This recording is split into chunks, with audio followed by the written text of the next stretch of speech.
Buenos días. El día de hoy vamos a hablar acerca de tres temas que nos corresponden para la cátedra, que sería el glaucoma secundario a medicamentos, glaucoma secundario a células fantasmas y glaucoma secundario por congestión venosa epiescleral.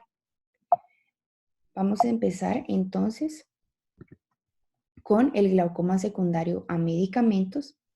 Y vamos a tener que el glaucoma secundario a medicamentos, principalmente cuando hablamos de esto nos referimos a esteroides, ¿verdad? Hay que tener en cuenta que todas las formas de presentación de los esteroides pueden llevar a una elevación de la presión intraocular. Puede ser tanto tópico como oral, periocular, inhalado, intravítrea e intravenoso. Sin embargo, hay que tener en cuenta que el aumento de la presión intraocular pues va a ocurrir más a menudo con la administración tópica que con la administración sistémica de los esteroides. Hay que recordar que los esteroides pues más potentes vamos a tener que son la betametasona, dexametasona y prednisolona. Y la forma de administración más peligrosa va a ser la inyección periocular. Esto es debido a la duración prolongada de acción de los medicamentos a partir de esta vía y el tiempo que pasan dentro de los tejidos oculares. En cuanto a los puntos importantes, pues hay varias preguntas que nos tenemos que hacer. Primero, ¿qué tan común es que los corticosteroides produzcan glaucoma? Vamos a tener que el 30 al 40% de los pacientes van a ser respondedores intermedios con una elevación de 6 milímetros de mercurio o presiones de 20 milímetros de mercurio o mayor. El 5 al 6% de los pacientes pues van a ser respondedores altos con una elevación de la presión de 16 milímetros de mercurio o presiones arriba de 32 milímetros de mercurio. ¿Qué tan rápido puede ser la elevación de la presión? Los estudios, la mayoría pues indican que la elevación normalmente va a ser entre 3 a 6 semanas. Sin embargo, el aumento de la presión intraocular se puede encontrar incluso en las primeras 2 semanas de utilizar los esteroides. En cuanto a los respondedores rápidos, vamos a tener que un aumento del 60% de la presión intraocular se puede dar incluso después de la primera semana. Ahora, ¿en cuánto tiempo es que vuelve la presión a los valores normales después de haber utilizado los esteroides? Vamos a tener que el aumento de la presión suele ser de corta duración. Vamos a tener que la duración del uso o el aumento de la presión no predice el curso de la disminución. Esto se ha visto ya que se ha dado caso en el que el paciente se han utilizado los corticosteroides por un año como tal y normalmente la presión pues ha vuelto a la normalidad en aproximadamente unos 20 días. Sin embargo, puede ser que algunos pacientes lo hayan utilizado por un tiempo menor, como por ejemplo 8 semanas, y normalmente la presión intraocular pues vuelve a los valores normales hasta 5 semanas después. Sin embargo, también es posible que la elevación de la presión que acompaña varios años del uso de los esteroides no disminuya una vez que se suspendan estos. Entonces, ¿quiénes son los que tienen más probabilidad de desarrollar el glaucoma asociado a esteroides? Vamos a tener que son pacientes que ya tienen un glaucoma primario de ángulo abierto. Generalmente estos pacientes van a tener un 94 a 100% de probabilidad, ¿verdad? La distribución pues va a ser bimodal, generalmente se va a dar en pacientes de la tercera edad y en niños menores de 10 años. Y los pacientes que tengan pues parientes de primer grado, que tengan glaucoma primario de ángulo abierto, diabetes, miopía o artritis o cualquier enfermedad del tejido conectivo. Entonces, ¿qué es lo que pasa realmente para que se dé el glaucoma secundario a esteroides? Esto se va a dar debido a que va a haber una mayor resistencia al flujo del humor acuoso. Los glucosaminoglicanos que van a estar en forma polimerizada se van a hidratar, se van a hinchar, ¿verdad? Y van a producir un edema biológico. Vamos a tener que la facilidad de flujo de salida va a estar disminuida, pues puede estar causada por una degradación reducida de las sustancias en la malla trabecular. Entonces vamos a tener que puede haber un aumento en el depósito de material de matriz extracelular que va a llevar a alterar la estructura de la región yuxtacanalicular. Puede haber también acumulación de colágeno tipo 4 y fibronectina y vamos a tener que las células endoteliales que están recubriendo la malla trabecular van a tener propiedades fagocíticas. Esto puede ayudar entonces a limpiar todos los desechos antes de que lleguen a la pared interna del canal de Schlemm. Sin embargo, se sabe que los esteroides, pues lo que van a hacer es que van a disminuir esta actividad fagocítica de las células endoteliales y entonces esto va a llevar a que el endotelio trabecular pues va a permitir que los desechos en el humor acuoso se acumulen a nivel de la malla trabecular y actúen entonces como una barrera para el flujo de salida del humor acuoso. La forma de presentación de estos pacientes pues puede ser como un glaucoma de ángulo abierto crónico. Normalmente no vamos a tener anomalías visibles en el ángulo y se puede también presentar como un glaucoma agudo o un glaucoma de baja tensión. El tratamiento de estos pacientes, pues primero lo primordial va a ser descontinuar el uso total de los esteroides, evitar siempre el uso de esteroides de larga duración o esteroides, pues los más potentes, ¿verdad? Como ya mencionamos, y podemos utilizar esteroides pues, que tengan una penetración más baja, como por ejemplo la rimexolona, el fluorometalona, medrisona o el loteprenol. Entonces, como segundo tema, vamos a hablar del glaucoma de células fantasmas. Vamos a tener que las células fantasmas resultan de la degeneración de los glóbulos rojos. Estas van a llevar a una obstrucción del flujo acuoso y van a causar glaucoma como consecuencia de una hemorragia en el vítreo y hemorragia en la cámara anterior por una lesión contundente en el globo. Las causas principales de un glaucoma de células fantasmas va a ser la extracción de una catarata que sea complicada por una hemorragia en la cámara anterior o una hemorragia en la cavidad vítrea, un traumatismo cerrado o penetrante con hemorragia en la cámara anterior o en la cavidad vítrea, una vitrectomía cerrada para la extracción de una hemorragia vítrea con el fin de mejorar la visión. Entonces, ¿qué es lo que pasa? Normalmente cuando tenemos una enfermedad de la retina o cuando tenemos una lesión penetrante en el globo ocular, pues esto puede llevar a que la hialoides no esté intacta. Sin embargo, se ha visto casos también de glaucoma de células fantasmas en el que la hialoides está intacta, pero lo más común es que se dé una disrupción de estas, ¿verdad? Ya que esta sirve como una barrera entre la cámara anterior y la cámara posterior, y entonces esto va a permitir que los productos hemáticos de la cámara vítrea entren a la cámara anterior y se produce el glaucoma. Normalmente las células fantasmas se van a desarrollar entre 7 a 10 días y pueden permanecer en la cavidad vítrea por varios meses hasta que se dé la disrupción de la hialoides y entonces esto les permita entrar hacia la cámara anterior. Vamos a tener que la hemorragia reciente en el vitrio va a aparecer de un color rojo en la lámpara de hendidura y 2 a 4 semanas después vamos a tener que el color va a cambiar de un color rojo a un color canela claro o caqui por pérdida de la hemoglobina y degeneración de los glóbulos rojos. Los glóbulos rojos entonces lo que va a pasar es que van a cambiar de discos bicóncavos a formas esféricas con cuerpos de Heinz. Los cuerpos de Heinz pues ya es cuando tenemos la hemoglobina desnaturalizada. Las características de este glaucoma vamos a tener que se desarrolla 3 a 4 semanas después de una hemorragia vítrea. La presión intraocular generalmente va a estar entre los valores entre 30 a 70 milímetros de mercurio y el ángulo siempre va a estar abierto. En cuanto a los hallazgos de la lámpara, vamos a tener que cuando las células fantasmas se acumulan en grandes cantidades, pues se pueden acumular en la parte inferior de la cámara anterior, creando un pseudohipopión que está compuesto ya por una capa de células más frescas. Y a esto se le conoce como el signo de la raya de caramelo. En cuanto a los hallazgos gonioscópicos, vamos a tener que la apariencia del ángulo va a ser normal. Cuando tenemos grandes cantidades, pues estas van a formar una capa color caqui en la porción filtrante de la malla trabecular, lo que va a dar, simula, ¿verdad?, una capa de mantequilla. También las células fantasmas pues, pueden invadir todo el ángulo y se van a distinguir de los exudados e hipopión por el color más amarillento de estos. En cuanto al mecanismo de la enfermedad de este tipo de glaucoma, vamos a tener que normalmente los glóbulos rojos son discos bicóncavos que son tan flexibles que pueden pasar fácilmente a través de los espacios pequeños que se encuentran en las vías de salida del humor acuoso.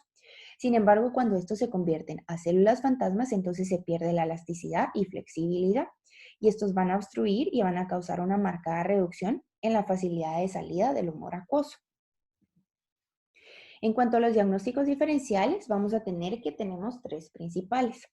La iritis y uveitis van de la mano, ya que normalmente las células fantasmas se pueden confundir en estas dos patologías como que fuera celularidad a nivel de la cámara anterior.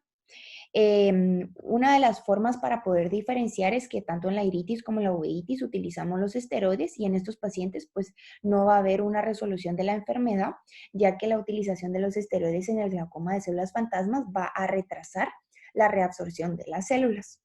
El otro diagnóstico diferencial que hay que tener en cuenta puede ser también una endoftalmitis postquirúrgica, pero la diferenciamos ya que en el glaucoma de células fantasmas normalmente no vamos a tener precipitados queráticos. En cuanto al tratamiento, pues puede ser tanto médico como quirúrgico, dependiendo del caso del paciente. Normalmente cuando tenemos una pío entre 30 a 40 milímetros de mercurio, no hay dolor y la córnea pues no presenta edema, podemos utilizar supresores acuosos como beta bloqueadores, alfa-agonistas y los inhibidores de la anidrasa carbónica. Y en estos pues normalmente las células fantasmas van a desaparecer en el transcurso de las semanas y se da la resolución de esto. Sin embargo, ya el tratamiento quirúrgico lo vamos a tener cuando tengamos presiones entre 60 a 70 milímetros de mercurio, presiones entre 40 a 50 milímetros de mercurio después de varias semanas de tratamiento médico y que no resuelve, y en pacientes que tengan enfermedades que los predisponen a oclusión vascular del nervio óptico de la retina, como por ejemplo la anemia de células falciformes, vamos a dar un tratamiento quirúrgico con presiones más bajas, normalmente entre 24 a 30 milímetros de mercurio. El tratamiento quirúrgico puede ser ya sea un lavado de la cámara anterior o la vitrectomía. En cuanto al lavado de la cámara anterior, vamos a realizarlo por medio de una paracentesis y se da el lavado. Normalmente el objetivo del lavado de la cámara anterior no va a ser eliminar las células fantasmas que están obstruyendo ya la malla trabecular, sino que el objetivo de estos es eliminar una carga futura de células que pueden llegar a obstruir la malla trabecular. Y como por último tema, ¿verdad? Vamos a hablar del glaucoma por congestión venosa epiescleral. Hay que recordar que la presión venosa epiescleral normal va a estar entre 8 a 10 milímetros de mercurio. Y comúnmente se piensa que por cada milímetro de mercurio de aumento de la presión venosa epiescleral hay un aumento igual en la presión intraocular. Sin embargo, la magnitud del aumento de la presión intraocular puede ser mayor que el aumento de la presión venosa. Entonces, las condiciones en las que hay un aumento de la presión venosa epiescleral, vamos a tener las fístulas y la trombosis del seno cavernoso, de las formas idiopáticas, síndrome de la vena cava superior, oftalmopatía tiroidea, una obstrucción venosa pulmonar, tumores retrovulvares, derivaciones arteriovenosas durales y el síndrome de Sturge-Weber. Entonces, el aumento de la presión, vamos a tener que cuando hay un aumento de la presión venosa, puede ser tanto en la cabeza o en la órbita. Generalmente cuando se afecta la presión venosa de la cabeza y la órbita, normalmente se va a afectar solo un ojo, es decir, que la enfermedad va a ser unilateral. Mientras que cuando tenemos una compresión de las venas a nivel del cuello o el tórax, vamos a ver una afectación de ambos ojos, es decir, la enfermedad pues ya va a ser bilateral.